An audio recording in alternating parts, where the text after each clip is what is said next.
Assalamu alaikum students. I am your AI English teacher from U Al Hijra High School. Today we will study class 9, unit 3, daffodils.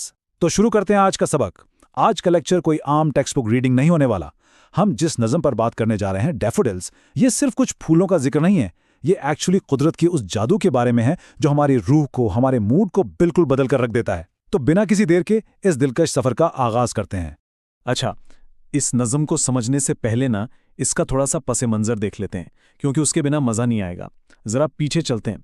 ठीक 15 अप्रैल 1802 के दिन England का खूबसूरत lake district का इलाका है और वहाँ उल्स वाटर झील के किनारे मशहूर शायर विलियम वर्ड्सवर्थ अपनी बहन डोरोथी के साथ चहलकदमी कर रहे थे।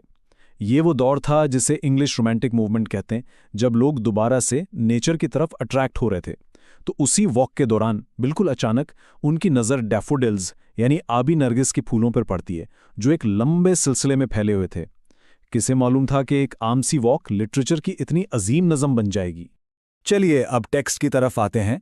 मैं पहले स्टैंजा को बिल्कुल वर्ड बाय वर्ड पढ़ूंगा ताकि हम सब करेक्ट प्रोनाउंसिएशन और फ्लो को पिक कर सकें।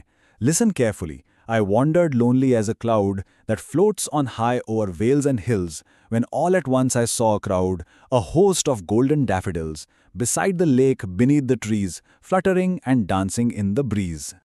अब इसको थोड़ा सिंपल उर्दू में समझते हैं। देखें, इस स्टैंजा में शायर अपनी तन्हाई का जिक्र कर रहा है।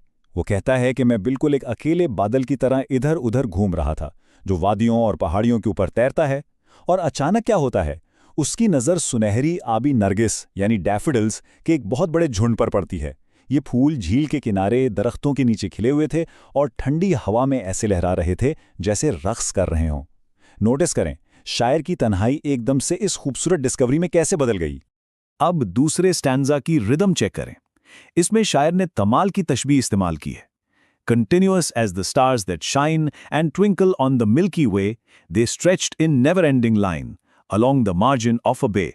10,000 saw I at a glance, tossing their heads in sprightly dance. इस हिस्से में मंजर की वुसअत यानी स्केल को समझाने की कोशिश की गई है। शायर इन फूलों को कहकशा यानी मिल्की वे के चमकते हुए सितारों से मिला रहा है। वो फूल झील के किनारे इस तरह फैले हुए थे जैसे उनका सिलसिला कभी ख़त्म ही नहीं होगा। और एक बहुत इंटरेस्टिंग बात, वो कहता है कि मैंने एक ही नज़र में 10,000 फूल देखे। ऑब्वियसली ये एक फिगर ऑफ स्पीच है जिसे हम हाइपरबोलिक यानी एक मुबालगा है इनकी अजीम तादाद को जाहिर करने के लिए। वो सब फूल खुशी से अपने सर हिलाकर एक पुरजोश रक्स कर रहे थे।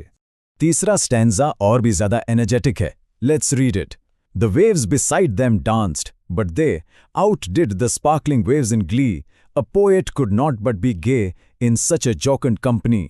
I gazed and gazed, but little thought what wealth the show to me had brought. इसका मतलब ये है कि उन फूलों के करीब जो झील की लहरें थीं वो भी रक्स कर रही थीं, लेकिन डैफोडिल्स की खुशी और जोश उन चमकती लहरों से कहीं ज्यादा था। अब सोचें ज़रा, ऐसे जिंदा दिल और खुशबाश माहौल में एक शायर भला उदास कैसे रह सकता है। वो कहता है कि मैं इस मंजर को बस देखता ही चला गया, लेकिन उस वक्त शायर को इस बात का बिल्कुल अंदाज़ा नहीं था कि ये मंजर उसके लिए आगे चलकर कितनी बड़ी दौलत यानी कितना बड़ा सरमाया बनने वाला है। और अब हम इस नज़्म के आखिरी और सबसे प्रोफाउंड स्टैंजा पर आते हैं। For oft, when on my couch I lie, in vacant or in pensive mood, they flash upon that inward eye, which is the bliss of solitude. And then my heart with pleasure fills and dances with the daffodils.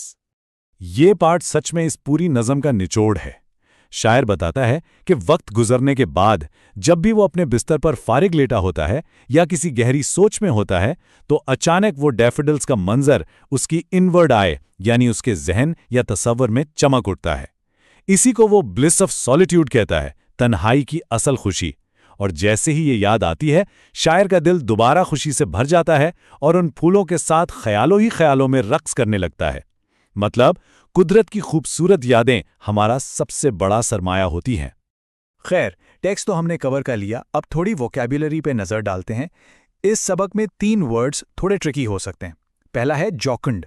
आसान English में इसका synonym है cheerful और उर्दू में हम इसे खुशबाश या जिंदा दिल कह सकते हैं। शायर ने ये लफ्ज़ डैफोडिल्स की उस पुरलुत्फ और खुशनुमा कंपनी के लिए यूज़ किया जिसने उसका मूड बिल्कुल अपलिफ्ट कर दिया था। अगला वर्ड जो आखिरी स्टैंजा में यूज हुआ है वो है पेंसिव, पेंसिव का मतलब होता है थिंकिंग डीपली। उर्दू में हम इसे गहरी सोच में डूबा हुआ होना या फिक्रमंद होना कहेंगे। जब शायर बिल्कुल अकेले पेंसिव मूड में लेटा होता था तभी तो उससे डैफोडिल्स की दिलकश याद आती थी। और तीसरा लफ्ज है स्प्राइटली। ये वर्ड फूलों के रक्स को डिस्क्राइब करने के लिए क्या खूब इस्तेमाल हुआ है। इसका सिंपल सिनोनिम है full of life and energy. Urdu में हम इसे पुरजोश, चुस्त या तवाना कहेंगे। वो हवा में लहराते डैफोडिल्स बिल्कुल स्प्राइटली थे, जिंदगी से भरपूर थे। तो स्टूडेंट्स, इस पूरी नज़म से हम क्या सीख सकते हैं?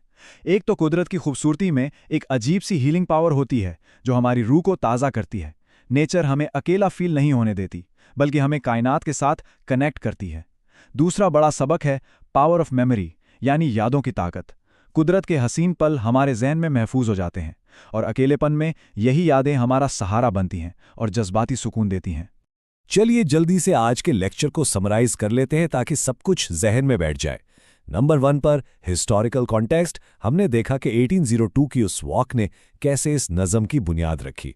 नंबर 2 पर पोएम मीनिंग, शायर का उदास बादल की तरह घूमना और फिर डैफोडिल्स को दरियाफ्त करके खुश होना। और नंबर 3 पर मॉरल थीम्स, खास तौर पर ब्लिस ऑफ सॉलिट्यूड, यानी तन्हाई में उन हसीन यादों का दोबारा जिंदा होना और सुकून देना। इन तीनों बातों को अच्छी तरह याद रखना है।